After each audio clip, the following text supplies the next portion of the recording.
Olá a todos do grupo. Nunca pensei que estaria aqui escrevendo um texto tão longo, mas acho que preciso colocar para fora essa dor e essa angústia, porque já não sei mais como lidar. Talvez alguém lendo consiga me dar uma palavra de conforto, ou até se identificar e não se sentir sozinho. Minha tia chama-se Ângela Maria, tem 56 anos, e sempre foi a pessoa mais presente na minha vida depois da minha mãe. Ela é professora aposentada da rede pública, trabalhou quase 30 anos dando aula de português e literatura para o ensino médio. Era aquela tia carinhosa, que todo sobrinho sonha em ter. Aquela que sempre trazia um doce quando vinha visitar, que perguntava da escola, que sentava para ouvir meus dramas adolescentes como se fossem os mais importantes do mundo. Eu cresci sentindo que tinha nela uma segunda mãe, uma amiga mais velha, um porto seguro. Ângela sempre foi responsável, organizada, nunca teve luxos, mas também nunca passou necessidade. Depois da aposentadoria, passou a receber a pensão do marido, o tio Roberto, que morreu cedo, vítima de um infarto aos 52 anos. Ele trabalhava como motorista de ônibus, era um homem simples e muito querido, e deixou para ela e para os filhos uma casa pequena, um carro popular e uma vida relativamente tranquila. Ângela criou seus 2 filhos praticamente sozinha depois disso. O mais velho se chama Carlos Eduardo, hoje com 33 anos, formado em engenharia civil, mas que tem enfrentado dificuldades na carreira. Trabalhou alguns anos em construtoras, mas nunca se firmou bem, e agora faz bicos como autônomo. Ele é casado com a Tatiane, de 30 anos, que é técnica de enfermagem. Eles têm uma filha de 4 anos, a Luísa, que é uma das alegrias da vida da tia. O mais novo é o Henrique, com 27 anos, que ainda está tentando se encontrar. Fez faculdade de administração, mas trancou no meio. Trabalha como vendedor numa loja de eletrônicos. Por muito tempo, a tia Ângela foi o pilar da família. Mesmo depois dos filhos adultos, era ela quem dava suporte, emprestava dinheiro, cuidava da neta, oferecia a casa como ponto de encontro. Eu mesmo, como sobrinho, sempre me senti privilegiado por ter a atenção dela. Ela estava sempre sorridente, sempre otimista, até que o tal jogo do tigrinho entrou na vida dela. Tudo começou como uma brincadeira. Alguém mostrou para ela no celular um joguinho que parecia inofensivo, cheio de luzes e barulhos, prometendo dinheiro fácil. Ela, que sempre teve medo de apostas e nunca encostava em bingo ou loteria, começou a dizer que era só para passar o tempo. Colocava uns reais para jogar, dizia que era besteira. No início, ninguém levou a sério, mas o tempo foi passando, e o jogo foi tomando espaço. A gente percebia por quê. Quando visitávamos, ela estava sempre com o celular na mão. Ria quando ganhava, ficava nervosa quando perdia. Os filhos começaram a comentar que ela estava gastando demais. Eu não acreditava.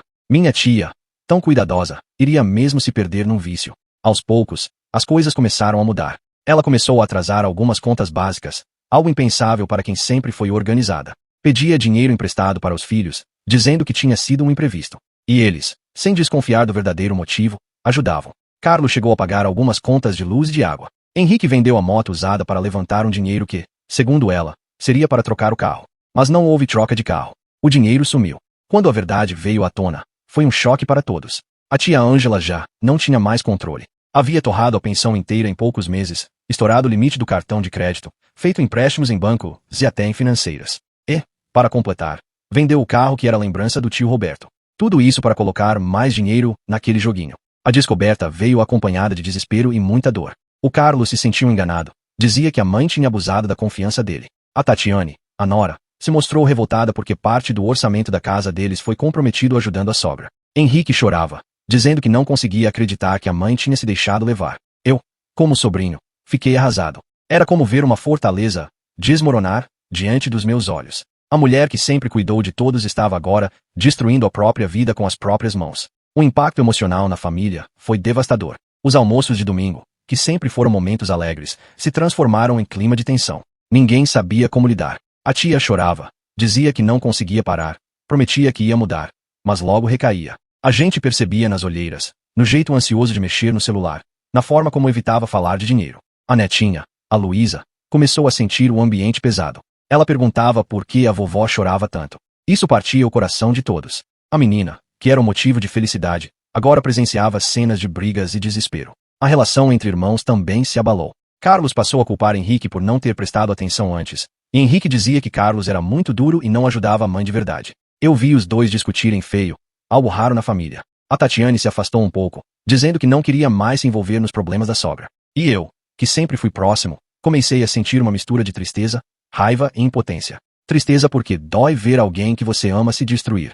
Raiva porque não consigo aceitar que um joguinho de celular tenha tanto poder. Impotência porque, por mais que eu tente ajudar, parece que nada funciona. O pior de tudo é o sentimento de vergonha. Minha tia, que sempre foi respeitada, passou a ser alvo de comentários. Vizinhos começaram a notar a situação.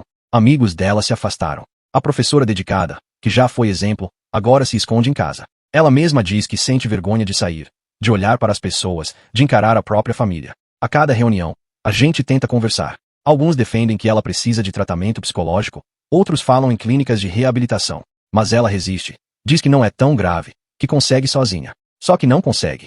É um ciclo vicioso, que corrói a todos nós.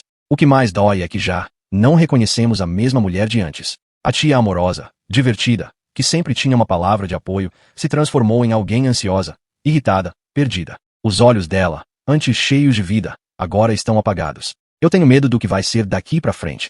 Medo de que ela nunca se recupere. Medo de que a família se desfaça ainda mais. Já perdemos tanta coisa material, mas o que mais me assusta é perder os laços afetivos, a união, o respeito. Escrevo aqui porque não sei mais a quem recorrer. Queria ouvir de quem já passou por isso, de quem conseguiu ajudar alguém. Queria acreditar que ainda existe uma chance, que minha tia pode voltar a ser quem era. Queria poder segurar a mão dela e dizer que vai dar certo, mas hoje não consigo mais acreditar sozinho. Sei que escrevi muito, mas precisava desabafar. O vício não destrói apenas a pessoa que joga, ele implode toda uma família. A dor não é só dela, é nossa também. E o que mais me revolta é pensar em quantas outras famílias estão passando por isso em silêncio.